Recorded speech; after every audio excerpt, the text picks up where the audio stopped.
Muncul pada tahun 2000 dengan terobosan single Yellow, Coldplay dengan cepat menjadi salah satu aksi terbesar di awal abad ke-21 dengan mengasah perpaduan antara pop Britania dan rock anthemic yang membantu mendorong band ke puncak tangga album di seluruh dunia. Chris Martin, Johnny Buckland, Will Champion dan Guy Berryman semuanya lahir dalam rumah tangga musik. Martin, anak tertua dari 5 bersaudara, mulai bermain piano sebagai anak kecil dan kemudian terhibur dengan karya Tom Waits. Kemudian Buckland di sisi lain tumbuh dengan suara gitar berat Eric Clapton dan Jimi Hendrix. Lalu Berryman asli Skotlandia lebih suka funk daripada indie rock, sehingga dia mengisi posisi bermain bass. Sementara Will Champion, sang multi-instrumentalis, tidak berencana untuk menjadi drummer sampai dia bergabung dengan Coldplay.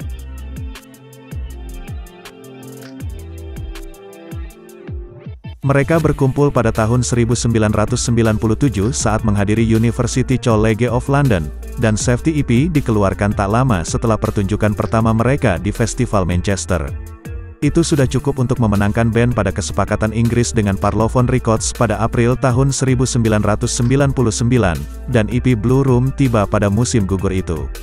Coldplay dipuji sebagai Travis berikutnya berkat akustik sederhana dan persona menawan mereka. Parlophone mengantar Coldplay ke Par Studios di Liverpool, di mana mereka merekam sebagian besar album debut mereka. Kemudian Parachute dirilis pada Juli tahun 2000 dan menjadi hit cepat dengan kekuatan 4 single Inggris, dan beberapa di antaranya juga menikmati popularitas di Amerika. Dengan hits Yellow memuncaki tangga lagu di kedua sisi Atlantik, Parachute dirilis di Amerika Serikat pada bulan November, di mana penjualannya segera menyaingi dan akhirnya melampaui penjualan di Inggris. Dengan kekuatan debut mereka yang populer secara universal, Coldplay kembali ke studio pada musim gugur 2001 untuk mengerjakan album kedua. Mereka muncul dengan A Rush of Blood to the Head yang lebih gelap dan lebih agresif, dan merilis album di seluruh dunia pada Agustus tahun 2002 serta memulai tur konser global setelahnya. Lagu balada piano berjudul The Scientist menikmati rotasi radio reguler, sementara lagu Clocks dan In My Place memenangkan Grammy Award. Menunggangi kesuksesan Rush of Blood, Coldplay mendorong ide-ide itu lebih jauh dan mulai merekam materi untuk album ketiga pada awal 2004. Materi yang direkam sebelumnya dengan produser lama bernama Ken Nelson dihapus sejak awal, sementara Danton Suplee bergabung dengan Coldplay untuk menyelesaikan rekaman dari apa yang akan menjadi album ketiga mereka, yaitu X and Y.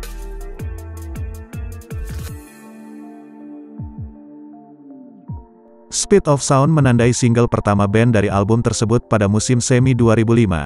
Album diikuti pada bulan Juni dan menduduki puncak tangga lagu di seluruh dunia dan menjual lebih dari 8 juta kopi selama tahun pertama, serta mereka memulai tur global lainnya dengan mencetak hits tambahan dengan talk yang terinspirasi Kraftwerk dan multi-platinum berjudul Fix You.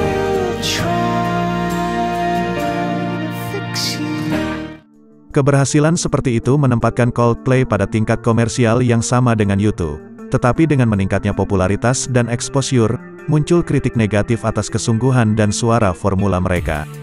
Singkat cerita, mereka berkumpul kembali. Kuartet mundur ke studio pada akhir 2006 untuk bekerja dengan produser terkenal Brian Eno. Sesi rekaman dengan Eno selesai dalam waktu 1 tahun dan diikuti oleh beberapa bulan pencampuran dan antisipasi yang berkembang dari penonton band. Kemudian Viva La Vida, juga dikenal dengan nama panjangnya, Viva La Vida atau Dead and All His Friends, akhirnya tiba pada Juni tahun 2008 dengan suara yang segar dan palet suara yang diperluas. Album ini menjadi hit instan terutama karena kekuatan chart topping berjudul Viva La Vida. Penjualan di seluruh dunia mendekati 6 juta kopi pada bulan November, ketika Coldplay merilis beberapa rekaman baru termasuk kolaborasi dengan rapper Jay-Z sebagai bagian dari EP Maret berjudul Prospect. Lalu tur global besar-besaran kemudian diperingati pada kompilasi live edisi terbatas yaitu Left Right Live yang diberikan band secara gratis selama pemberhentian terakhir perjalanan Viva La Vida mereka. Melanjutkan eksperimen mereka dengan genre non-rock, grup ini memasukkan ketukan elektronik dan hip-hop scene forward untuk set studio kelima mereka. Album konsep tahun 2011 berjudul Milo Silotto yang diproduksi oleh Marcus Draft, Daniel Green, dan Rick Simpson. Menduduki tangga lagu di seluruh dunia, Milo Silotto juga menghasilkan beberapa single hit termasuk Princess of China. Seperti era sebelumnya, Milo diabadikan dengan Live tahun 2012 yang mengikuti tur dunia yang sangat sukses yang mencakup pertunjukan khusus pada upacara penutupan Paralimpiade London. Pengerjaan album ke-6 mereka dimulai pada akhir 2012 di studio Bakery and Beehive mereka di London Utara, di mana produser lama Paul Epworth, Daniel Green, dan Rick Simpson bergabung dengan mereka untuk sesi. Mencari untuk mengurangi ledakan sensorik Viva dan Milo, band ini mengeksplorasi tekstur elektronik dan synth-pop indie. Kemudian saat mengerjakan album tersebut Martin dan istrinya yaitu Gwyneth Paltrow mengumumkan perpisahan mereka, yang mengubah album tersebut menjadi album perpisahan yang introspektif dan katarsis. Ghost Stories yang dinominasikan Grammy tiba pada Mei tahun 2014 dan menduduki puncak tangga lagu sekali lagi. Single platinum berjudul Magic dan lagu elektronik yang dibantu Avicii berjudul A Sky Full of Stars menjadi top 10 hits di Inggris saat naik ke 15 besar di tangga lagu Amerika. Coldplay secara singkat mempromosikan upaya tersebut pada tur 6 tanggal yang mendapati band memainkan pertunjukan intim di New York, Los Angeles, Paris, Tokyo, Sydney, dan London.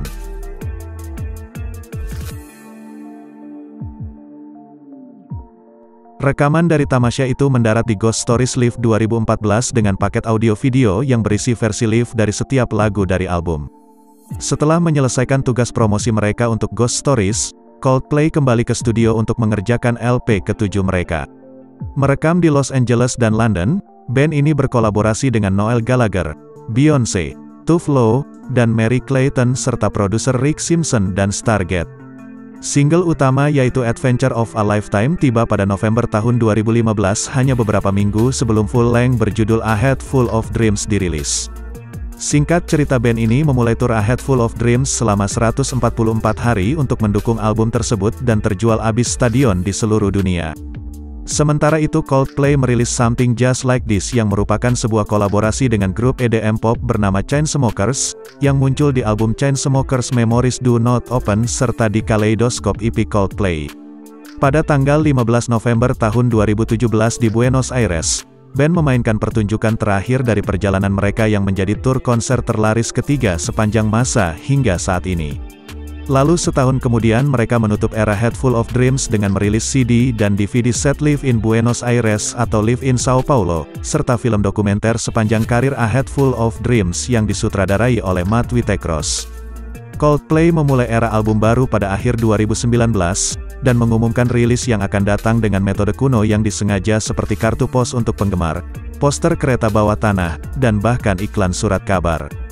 Diterbitkan pada bulan November tahun 16 lagu Everyday Life dipecah menjadi dua sisi, yaitu Sunrise dan Sunset dan menemukan band ini kembali ke suara internasional yang terdengar di Global Citizen episode 1. Band ini meluncurkan siklus album ke-9 mereka pada Mei tahun 2021 dengan merilis single nominasi Grammy berjudul Higher Power, yang diproduksi oleh maestro pop bernama Max Martin. Beberapa bulan kemudian single kedua berjudul My Universe yaitu sebuah kolaborasi dengan grup K-pop BTS menduduki puncak Billboard Hot 100, yang menandai hit nomor 1 kedua Coldplay di Music of the Spheres Amerika tiba pada Oktober itu. Diproduksi seluruhnya oleh Max Martin, album konsep Sci-Fi ini juga menampilkan bintang tamu Selena Gomez serta duo saudara yaitu Jacob Collier dan R&B We Are King.